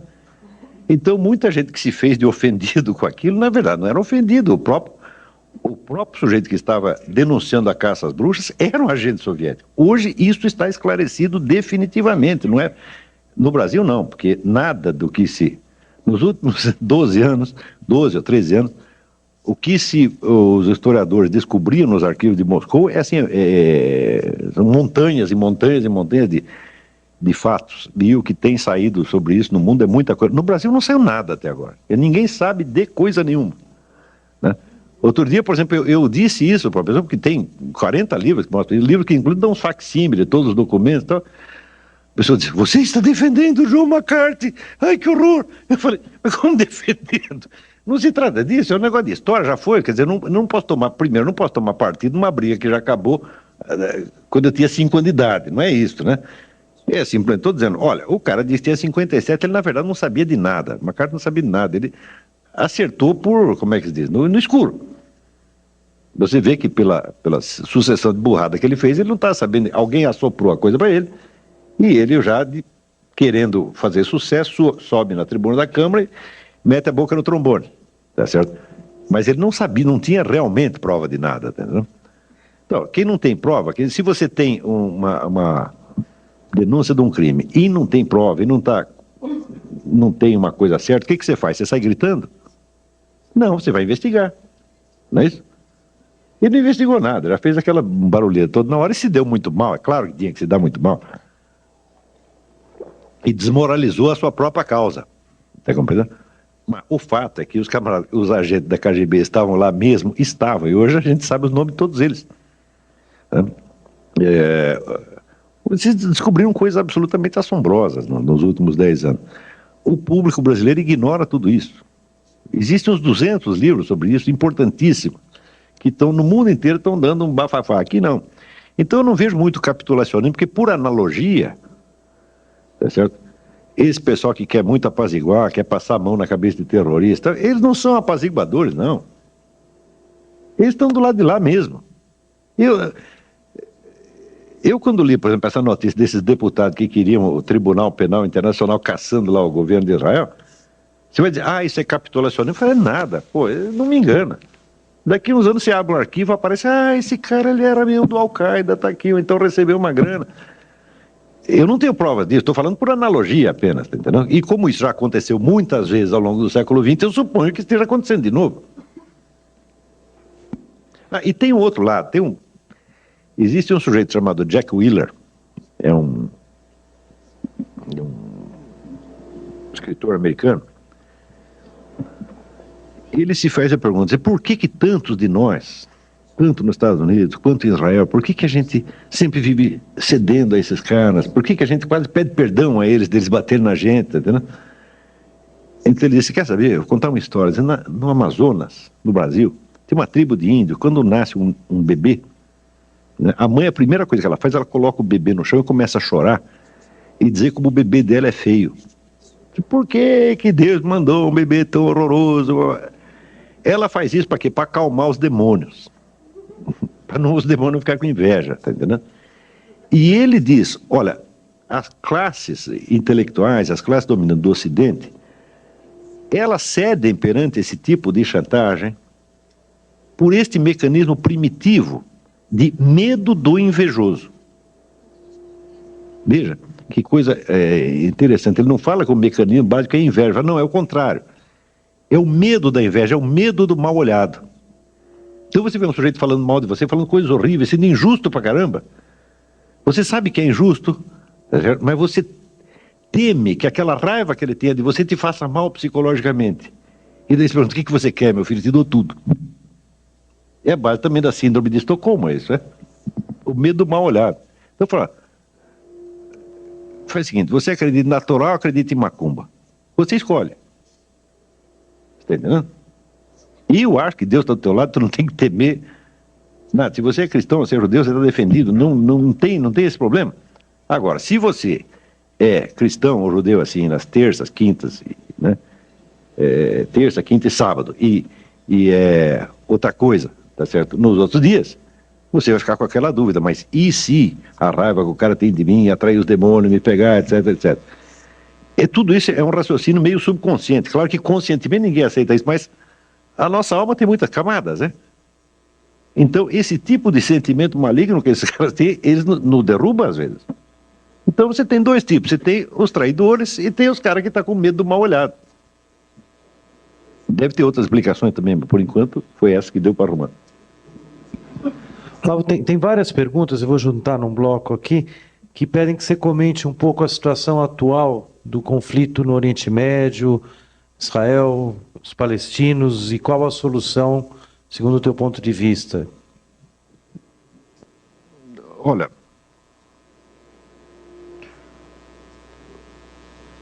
sempre que você tem assim, vamos dizer, uma situação política determinada, e as pessoas querem que a gente tome uma posição, eu falo, é difícil tomar uma posição.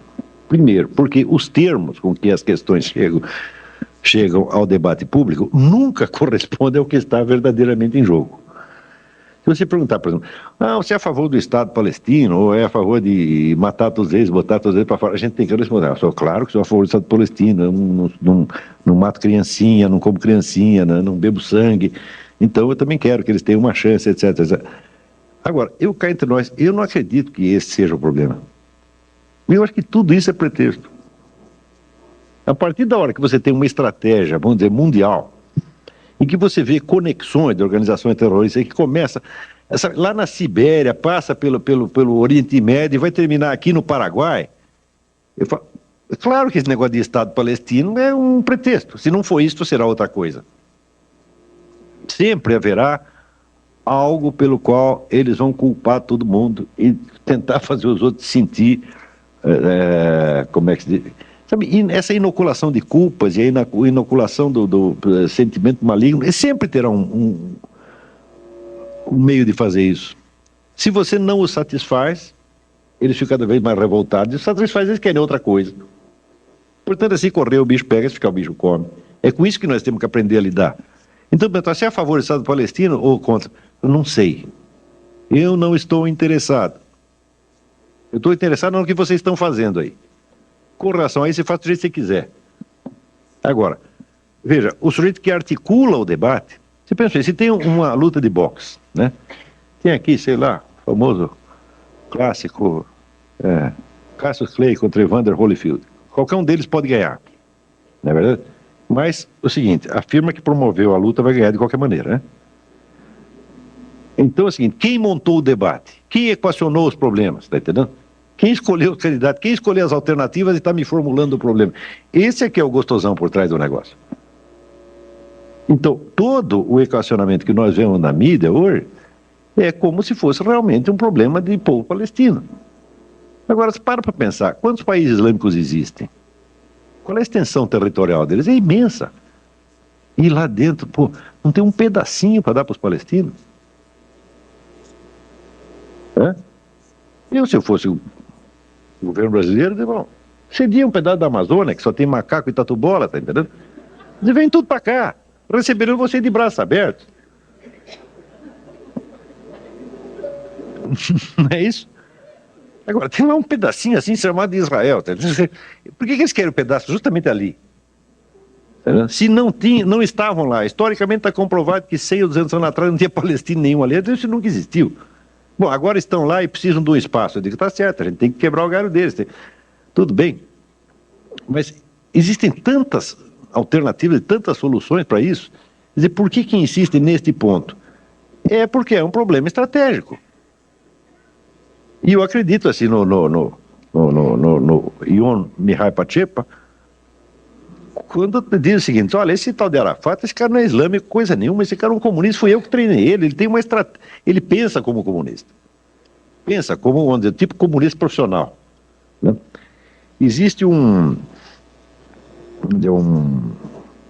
vou recomendar outro livro para vocês, eu acabei não falando disso, eu comecei a falar da história do judeu anti-judeu, né? Tem um livro absolutamente indispensável, chama-se To Eliminate the Opiate, quer dizer, eliminar o opiáceo, né? Escrito pelo rabino Marvin Antelman. E é a história da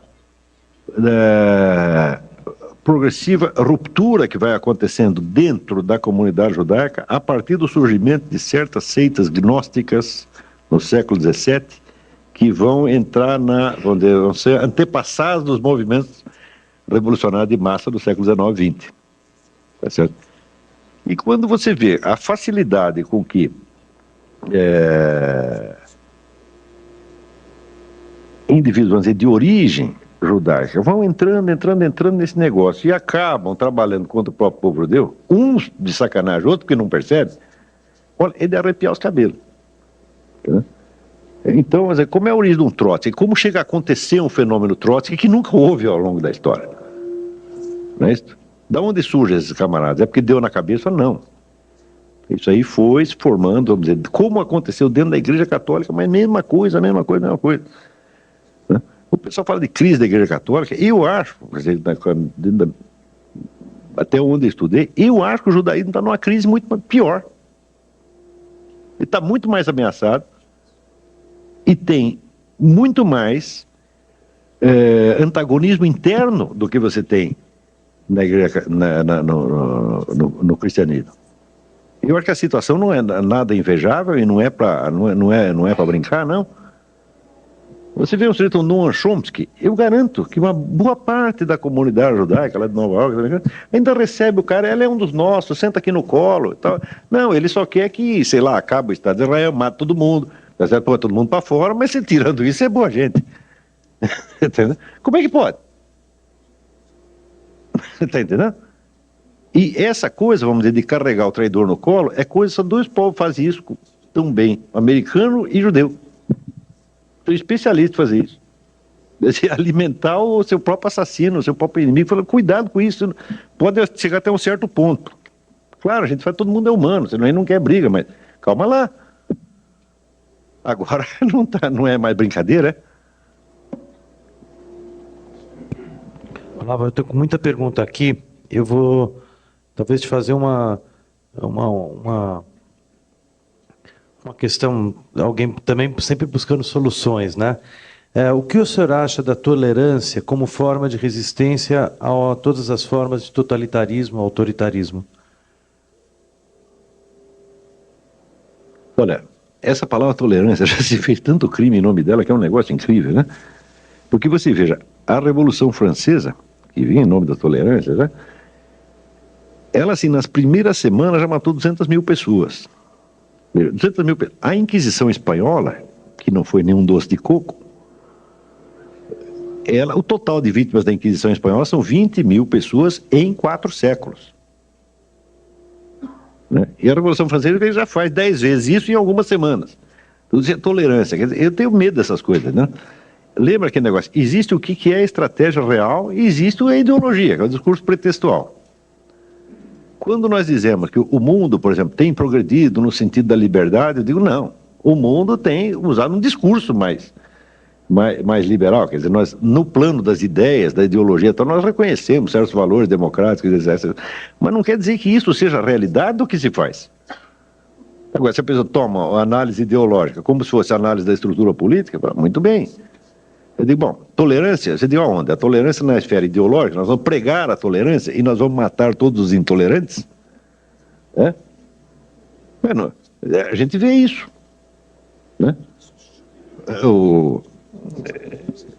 Leiam esse livro aqui. Esse rabino vai dizer a mesma coisa, os caras estão matando a gente porque eles acham que nós somos intolerantes, porra. Bom, Olavo, a gente poderia continuar longamente. A gente preparou um coquetel, né, para todos que vieram participar e gostaríamos que a turma participasse. Então eu queria convidar o próprio Olavo a participar e nós vamos retomar e continuar. Acho que a gente teria muito assunto. As perguntas mostram... Eu só pude apresentar um pedaço da coisa, hoje ficou faltando, entendeu? Eu tenho escrito muito sobre isso. Mas eu estou às ordens, pegue aí o meu e-mail, quem tiver dúvida me escreva. Às vezes não respondo na hora, porque viajo muito, mas... Deixar, inclusive, as perguntas aqui. E muito obrigado à vinda do Olavo.